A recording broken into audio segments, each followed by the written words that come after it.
Today I'm talking about open science cloud infrastructure and training for communities in Latin America and Africa. I'll start off with a small introduction. So my name is Jenny, my pronouns are she, her, and I'm a technical content developer at 2i2c. My research background's in mathematics, but on a day-to-day basis these days, I'm writing technical documentation, designing training courses to enable cloud-native workflows. I'm very passionate about equality, diversity, inclusivity, and accessibility, and lowering the barrier to access to large-scale computing and cyber infrastructure. And if you want to find me out there online, my GitHub handle is @JennyWong. So I want to talk to you about some of the barriers there are to using the cloud for science. We see an increasing demand for scientific data sets that are located in the cloud, and researchers therefore want to put their compute next to those data sets. And amongst the fears are the fears of high costs. As we all sort of hear some horror stories, cloud costs can quickly spiral out of control without careful usage monitoring. There can be some confusing tool chains about how you configure software environments in the cloud. This can become quite burdensome. And in general, amongst the academic community, there are a lack of cloud skills. So managing infrastructure and running your own servers is a distraction from your primary research activities. And also there's a fear of vendor lock-in, right? Data egress charges are prohibitively expensive, and cloud providers often want you to use proprietary software, and this can hinder reproducibility overall. All of this is compounded and even worse for historically marginalized communities. There's a historical lack of representation in scientific infrastructure decisions. There were fewer governmental resources for leveraging large-scale scientific infrastructure. And in general, there's exclusion from communities of practice based in the global north for knowledge sharing and skill building. So what I've been working on this year is a project called the Catalyst Project. And this is a multi-partner collaboration that is designed to deliver a collaborative, interactive computing service model for bioscientific communities in which we support open source workflows centered in the cloud and enabling user communities to be at the center of leading this effort. And we want to be able to follow the principles of open science and inclusive workflows so that we realize a more equitable and just scientific community that is impactful and powerful. So we're trying to lower the barrier to the cloud, and we're providing a global network of digital hubs. We provide some sponsored access so that resources and costs are subsidized for communities to explore and learn what it's like working in the cloud. We overcome confusing tool chains by providing some containerized environments. So there are tons of wonderful community-maintained images that are maintained upstream, or you can create your own and bring those into the digital hub. And we operate entirely upon open infrastructure, and this is up and available for you to view on a GitHub repository. And all of this is co-designed with the communities in mind. And we build tools and software and upstream developments that are working to solve problems for them using open source tools. And by using open infrastructure, we're embedding the right to replicate. So communities have the agency to move this infrastructure in a vendor-agnostic way in the cloud and run the service without us if they wish. So I mentioned that the Catalyst Project is a large multi-partner collaboration. It's made up of 7 different organizations in the core team. So my organization, 2i2c, they deploy and manage the dedicated open cloud infrastructure. So they provide that interactive computing environment for bioscientific use cases. And we provide ongoing technical support and open source development. The Carpentries provide training and pedagogical content, so they help build capacity and essential skills for efficient, open and reproducible research through training and curriculum development. And they have a bunch of partner networks with African communities that we've been working with. We're also hosting a secondment at 2i2C. There is an intern from the UNC Supercomputer from a department called CCAD, who is learning open cloud skills and engineering with us in managing these hub deployments. So we're capacity building in that sense. We're also working with CSCCE, who are providing the collaboration structures for the project. So things like creating a team playbook to codify team practices. As you might imagine, managing such a multi-partner collaboration is quite technically, it's a big project and there's many different stakeholders. So having an organization to grease the wheels and talk about team practices and facilitating decision-making is very useful in this case. We have Invest in Open Infrastructure, who talk about governance and sustainability design. So they help us to implement mechanisms for project oversight, accountability and participation. And they do an important job of synthesizing learning so that we can describe this service model for sustainability. And we're working with Metadecencia, who are providing some really crucial contextualization for Spanish-speaking communities in Latin America. So what they do is provide innovation from a local perspective, and they have very useful key partner networks in Latin America too. And last but not least, we have Open Life Sciences, who are providing open science upskilling. They connect and support a distributed network of open science ambassadors. So here's a global map showing the sites of the community partners that we're working with in Africa and Latin America, sorry. So we've got 10 communities respectively at each site from across, I think, 14 different countries. And what I'm going to focus this talk on more specifically is about building community capacity for technical, pedagogical, and leadership skills.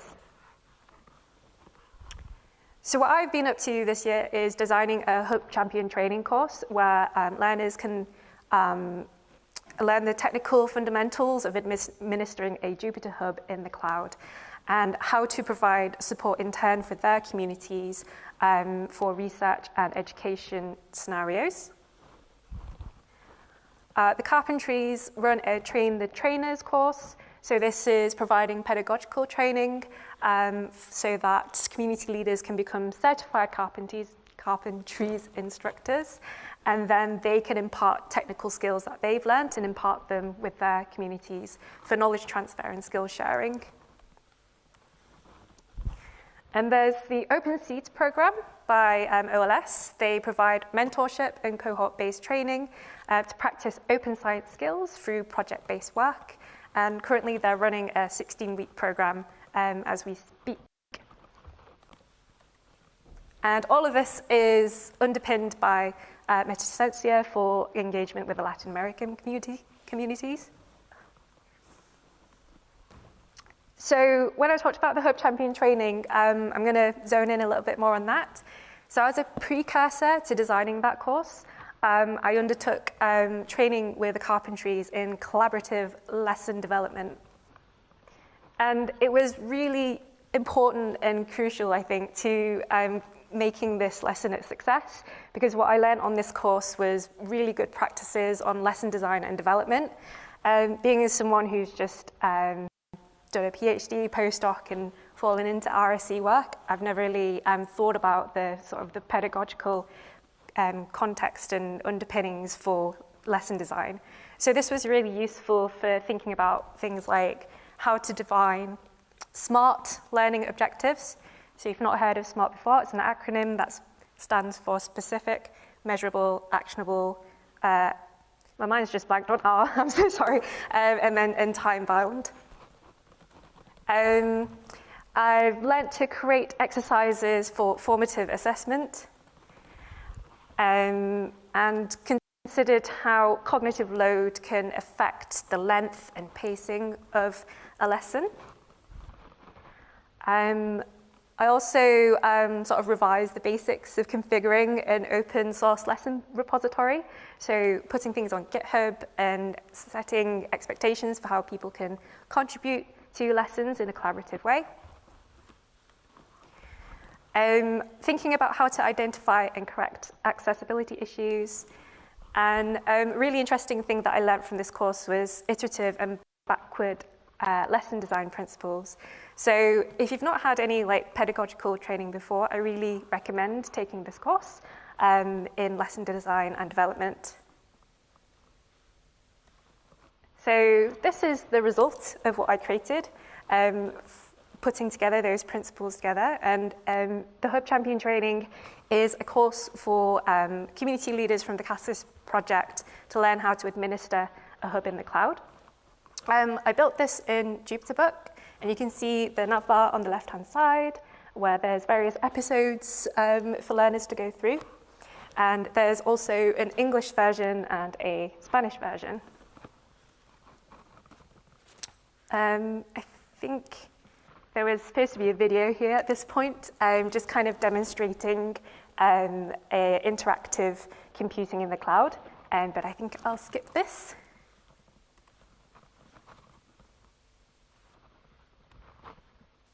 And just talk a bit more about localization to Spanish for Latin America. So we decided to do this to enhance accessibility and reduce cognitive load so that learners can follow along the training course in their native language. We employed the use of third-party localization services, and they were provided by a platform called Crowdin, and that helped to turn around translations in a really quick time frame. But sometimes the translations that came back, they were like odd phrases, and you might need some domain and language expertise to proofread some of the translations. And that was provided by Meta Docencia and CCAD. And they also helped with contributing personnel for lesson delivery and helping with general community engagement for our Latin American communities. And we also made use of GitHub Actions to automate some of this workflow. So I'm just going to go into a bit more detail here. So we created a continuous integration and delivery pipeline for localization.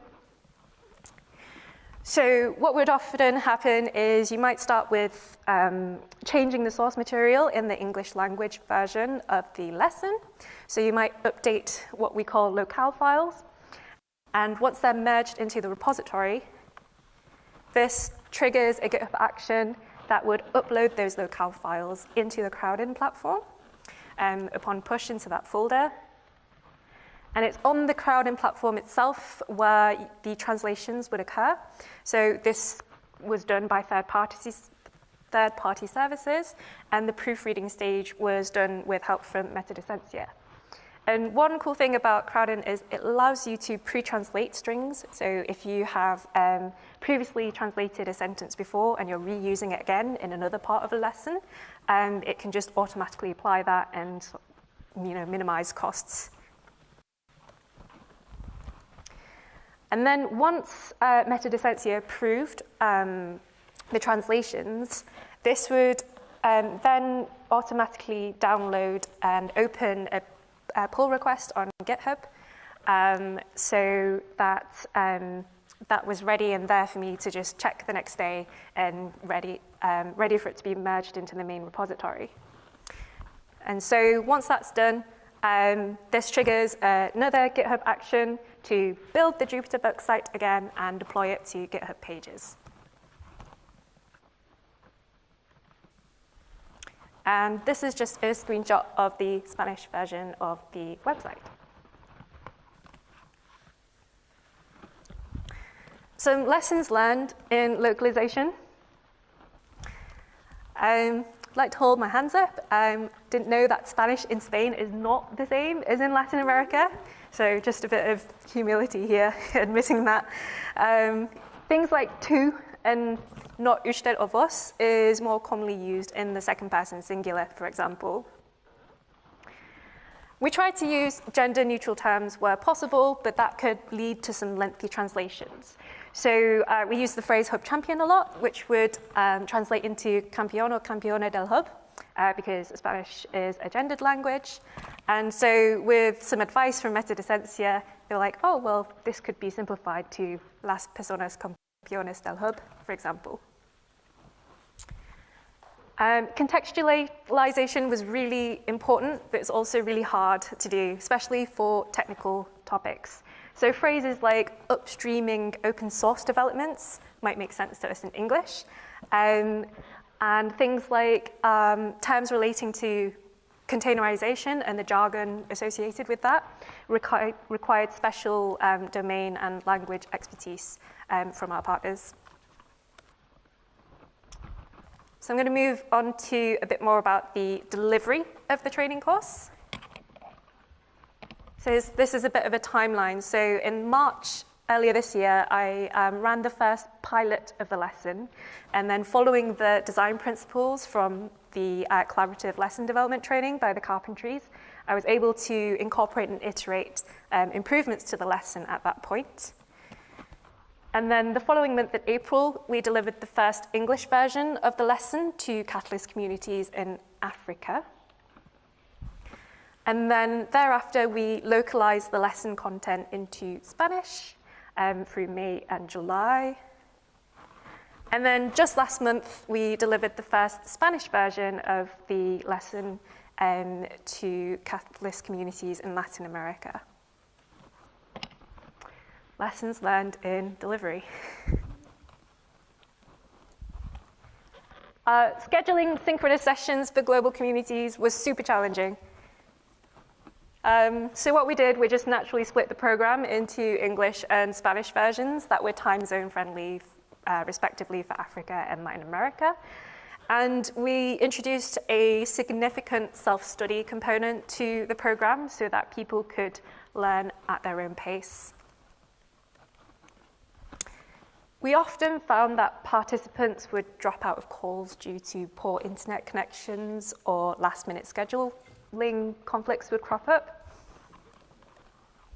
So we learned very quickly that we would video record all synchronous sessions by default with their consent, and we also offered a microgrant for small equipment purchases. So participants could buy things like headphone sets or mobile data plans in order to access the training.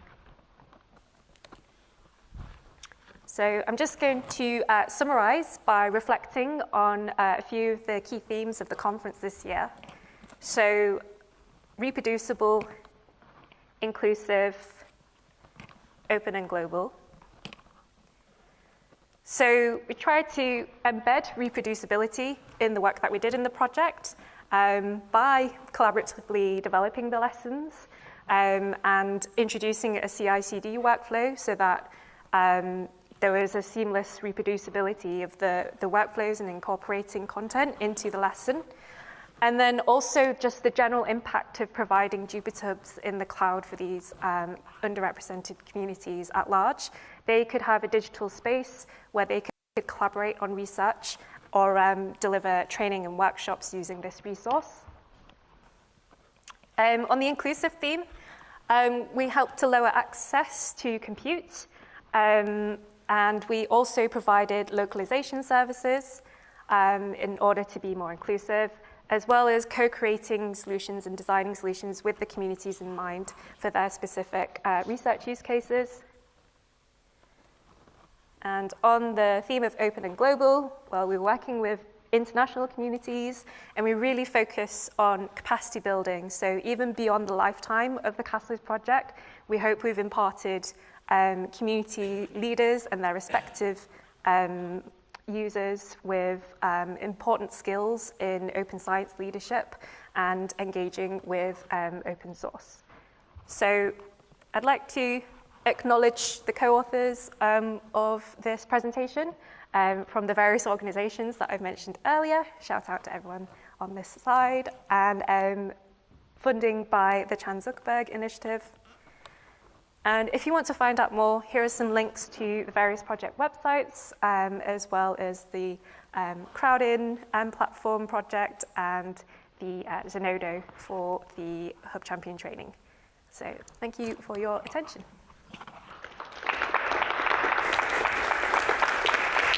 Thank you very much. So we've no questions at the moment on Canopy, so I'm just waiting for people to fill something in there. Maybe one question that I would have. So you said that you delivered a session each, basically, in every version you have created. So what was the spread, basically, over the various parts of the world in terms of countries? Did you find that there were certain countries where there was a high take-up and other countries that were not represented in basically your cohort? And also, did you get any feedback yet on how things work from the participants? Or what are the metrics you're measuring success in? Sure, yeah. Bunch of questions. Yeah, sorry, that's great. No questions on here. So. I'll try and start from the top. In terms of the spread, so we were working with time zones between like GMT +4 all the way to GMT -6. So for the English version of the workshop, it was open to both sites, and we found that I had to basically deliver workshops over my tea time, so that late in the afternoon would work with communities all the way in Latin America. So it was challenging at times. You have to be flexible and adaptable to responding to those needs. I see Toby nodding in the audience too. We did some training together last week, a couple of weeks ago, to follow up on the collaborative lesson development. And I think that was nearing 10 p.m., 11 p.m. your time by the time it finished up. And it's not like it's an expectation that you should be doing this all this time, but you kind of have to sort of for a special event like this, you have to be a bit adaptable. But I think one of the great things is that we could do everything virtually, so you didn't have to, incur lots of carbon emissions to try and get everyone together in one room. So, video conferencing technology really helps with accessibility, and we see it working right now here for this conference too, right? And then the second part of your question was about metrics and getting feedback. So we follow the Carpentries design philosophy, in which we try and ask for feedback as much as possible during the session. I think we found engagement lower than we'd like because we had quite a significant asynchronous portion to our course. But I think from sort of just talking to participants, I think it was very important to have that contact time with them. I say contact time, I mean virtually, because I think that gave them confidence to talk to us and come forward to us with any problems. I think communication is just really hard but really important to do, and especially in a sort of an asynchronous fashion. For example, we had a couple of communities who didn't realize that they had access to the digital hub in the cloud and were waiting for us to say that they could log in, for example.